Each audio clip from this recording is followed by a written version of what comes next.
साथियों, सद्भावना चैनल में आप सभी का हार्दिक स्वागत और अभिनंदन है। और हमारे लिए बड़ी हर्ष की बात है कि आज हमारे बीच जूली मार्टिन, जो एक ही बड़ी सशक्त महिला हैं, विश्वास में तो है ही हैं, अपनी ज़िंदगी में भी नए आयाम, नए पादाम पर पहुंच रही हैं। तो जूली जी, मैं जानना चाहूँगा सबसे पहले आपका परिचय दें आप। मेरा नाम जूली मार्टिन है। जी हाँ। और मैं बिहार से हूँ। जी। मगर यहाँ पे 2001 में मैं शादी के बाद इधर ही आ गई। जी। और 2001 के बाद से नहीं मालूम था कि परमेश्वर मुझे कहाँ पे लेकर जा रहे हैं। जी। बस चलना शुरू किए थे हम, तो बहुत सारा उतार चढ़ाव, क्योंकि बुलाहट को मैं सुन नहीं पा रही थी। जी। है ना, कि एक जो परमेश्वर का वचन कहता है ना कि मेरी भीड़ मेरी वाणी को सुनती है। जी। तो वो बुला तो रहे थे, मगर फैमिली में हम ऐसे क्या बोलते हैं कि पूरा फोकस था कि फैमिली को ही देखना है। जी। जी। तो बहुत टाइम के बाद है ना, परमेश्वर की बुलाहट को मैंने सुना। बहुत स्ट्रगल जैसे आपने किया अपनी जिंदगी में। ईश्वर सबको बुलाता है और एक सबको अलग अलग मिशन देता है। हर एक व्यक्ति की अपनी पहचान है। उसने तो ये कहा है कि तुम्हारे सिर का हर एक बाल गिना हुआ है और तुम्हारा नाम अंकित है। तो विश्वास में जब आप आगे बढ़ती गई है, तो विश्वास की यात्रा के बारे में आप बताइए। विश्वास तो जब कहते हैं ना कि परमेश्वर का वचन कहता है ना कि मैंने जन्म से तुम्हारे नाम को अपने हथेलियों में गोद रखा है। जी। तो वो चीज था जी। कि बचपन में जब मैं भविष्यवाणी करती थी लोगों के लिए, जी। तो ये नहीं पता था कि ये परमेश्वर का गिफ्ट है। शादी हो जाने के बाद भी नहीं पता था। जी। कि बहुत सारी चीज मैं बोलती थी कि तुम्हारे साथ ऐसे हो जाएगा, ऐसे हो जाएगा, तो वो होता था। जी। तो देखिए, कोई गाइडलाइन जब तक आपको नहीं करेगा तब तक आपको नहीं समझ में आएगा कि परमेश्वर आपको बुला रहा है। तो 2012 में मैं एक ऐसी लेडी थी कि मैं चर्च भी नहीं आती थी। जी। बिल्कुल भी नहीं। अपने हस्बैंड को, बच्चे को चर्च भेजती तब मैं सो जाती थी। जी। क्योंकि पूरे बॉडी में मुझको पेन रहता था, पैर रखने के लिए भी मुझको सोचना होता था।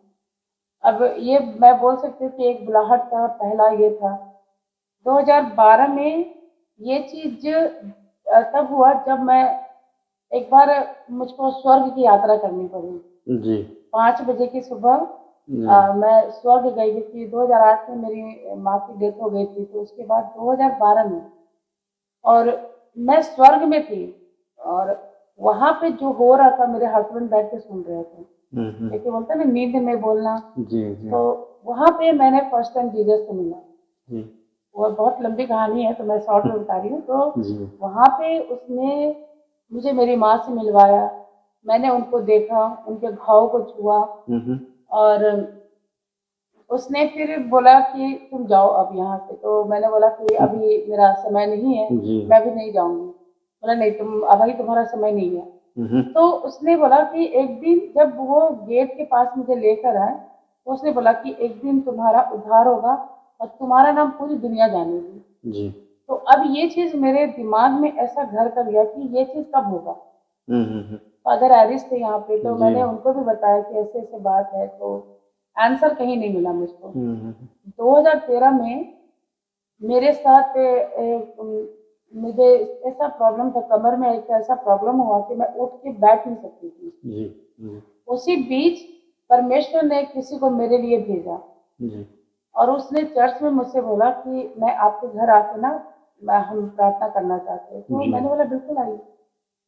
और ये भी उसी दिन पता चला कि मेरे घर के दो घर के बाहर रहती है। और फिर वो रेगुलर आने लगी प्रेयर में, और ये मेरा विश्वास उस वहां से मेरा शुरू हुआ। जी। जब फर्स्ट टाइम जब उसने प्रेयर करना शुरू किया, तो मैं जीसस और मदर मेरी को दोनों को मैंने अपने पास देखा। जी। कि दोनों अपने हाथों को दाएं बाएं रख कर खड़े थे, और प्रार्थना में मैं बैठ नहीं पाती थी। तो जब मैं बैठी तो जीसस भी मेरे बगल में बैठे, और उसने जहाँ पे मुझको दर्द था वहां पे उसने 2 बार उसने क्रॉस का चिन्ह बनाया। मैं वहीं पे 85% में ठीक हो गई। जी जो क्योंकि सीवियर वाला जो पेन था जी वो अचानक से इतना रिलीफ हो गया। तो मैंने अपने हस्बैंड को बोला कि मुझे ना चंगाई मिली है। तो बोला कि अच्छा ठीक है, अच्छी बात है कि प्रार्थना में अगर चंगाई मिले तो बहुत अच्छी बात है, मगर तुम एक्सरसाइज भी मत करना। तो उस समय अब फील होता है कि उस समय होली स्पिरिट ने मेरे मुंह से क्या निकलवाया कि जब परमेश्वर ने मुझे चंगा किया तो मुझे एक्सरसाइज की जरूरत नहीं है। जी और दूसरे दिन के प्रेयर में फिर जीसस आए, फिर उसने मुझे उस जगह पे छुआ और मैं पूर्ण रूप से मैं ठीक हो गई। एक चमत्कार जिंदगी का हाँ, आपने देखा चमत्कार एक और खुद में महसूस किया कि महसूस ईश्वर आपके साथ कुछ अनोखा काम कर रहा है। बिल्कुल शारीरिक चंगाई और मानसिक चंगाई, बिल्कुल तरह तरह की समस्याओं से आपको उसने निकाला। तो एक चमत्कार अपनी जिंदगी में होते हुए देखा है। तो किस तरह के आपको बाद में संघर्ष उठाने पड़े या दूसरों लोगों ने आपका कुछ मखौल उड़ाया या किस तरह से होता भी है ऐसा जिंदगी में? जी परमेश्वर का एक वचन जी बोलता है ना जी कि उसने मुझे नहीं छोड़ा तो तुम्हें कहाँ से छोड़ेगा। जी जी तो ये चीज था कि जी जब मैं आगे बढ़ रही थी जी और उसके बाद मैंने चौथे दिन के प्रेयर में ना जी मैंने जीसस को उसके घुटने से नीचे मैंने देखा, उसका कपड़ा सब कुछ। और उस दिन शायद मैं मरियम मगदलीना शायद बनी थी कि मैं उनके पैर को पकड़ के मैंने इतना रोया था कि मतलब उसकी लिमिट नहीं थी मेरे रोने का। जी उसके बाद उसके कल होके मतलब बहुत लंबा ये कहानी है, वो तो बहुत शॉर्ट कट में बताती हूँ कि उसने जिसको परमेश्वर ने मेरे जीवन में भेजा उसने मुझसे ये पूछा कि आप जीसस से बात किए हो? तो मैंने बोला मैं पापी हूँ, मुझसे कैसे बात करेंगे। बोला क्या करो। और ठीक उसी रात को मैं सोई नहीं और मैं जीसस का वेट की। तो जीसस ने मुझसे पूछा तुम्हें क्या चाहिए? तो मैंने बताया। एक हफ्ते के बाद परमेश्वर ने अपनी आत्मा से मुझे परिपूर्ण किया। जब मैं पवित्र आत्मा से जब मैं भरी और परमेश्वर ने गिफ्ट ऑफ टंग दिया और मैं उसमें जब प्रेयर करने लगी तो बहुत लोगों को जब ये चीज मालूम हुआ तो लोगों ने ताड़ना देना शुरू किया कि बहुत लोगों ने बोला मैं इतने लंबे समय से प्रार्थना करती हूँ तो मुझे तो ये गिफ्ट नहीं मिला, ये तो चर्च भी नहीं जाती, इसको कैसे मिला? फिर किसी ने बोला कौन कौन सी भाषा बोलती हो? तो मुझे थोड़ा सा, क्योंकि कोई चीज जब शुरुआत होती है और कोई चीज आपको अगर ऐसा बोला जाता है तो अटपटा लगता है। तो मैंने बोला पवित्र आत्मा मुझे पता नहीं मैं आंसर कैसे दूंगी इसको। मगर किसी ने उसी दिन मेरे घर में आके मुझसे बोल रहा है पंजाबी में बोलती हो क्या? ये अपने आप में थोड़ा सा ये था कि ये क्या पूछ रही है। तो उसके टाइम होली स्पिरिट ने बोला, उसने पूछा कि तुम्हें कैसे मिला? तो होली स्पिरिट ने मेरे मुंह से निकलवाया कि मैं पापी हूँ।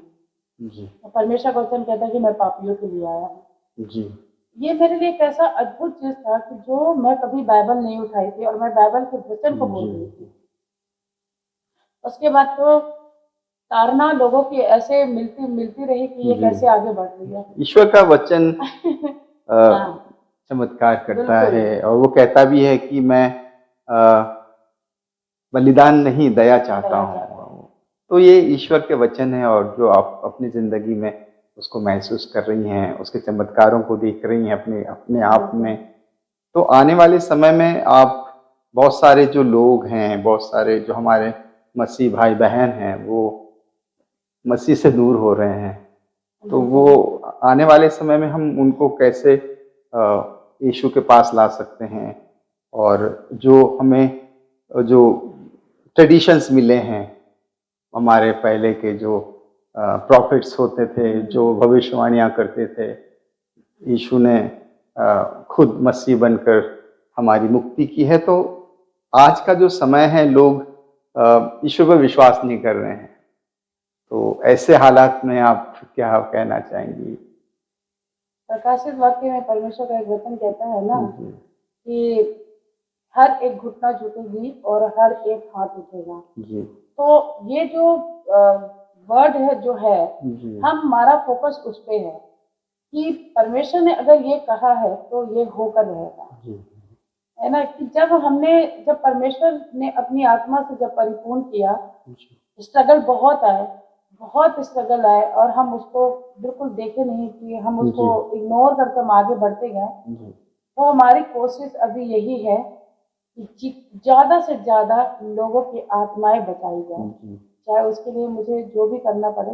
जैसे मैं छोटा छोटा चीज करती हूँ, जैसे आपको भी पता है कि मैं फेसबुक पे वचन को डालती हूँ, यूट्यूब पे डालती हूँ, कि सुनने वाले भी है जी ना, उनकी भी अगर 100 लोगों ने भी देखा, अगर उसमें से एक ने भी उस वचन को ग्रहण किया, वो एक आत्मा बचाई जा रही है।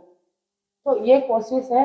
जी हाँ और आज आपने मुझे इतना अच्छा मौका दिया कि इसको सुनने के बाद और लोगों की आत्माएं बचाई जाए।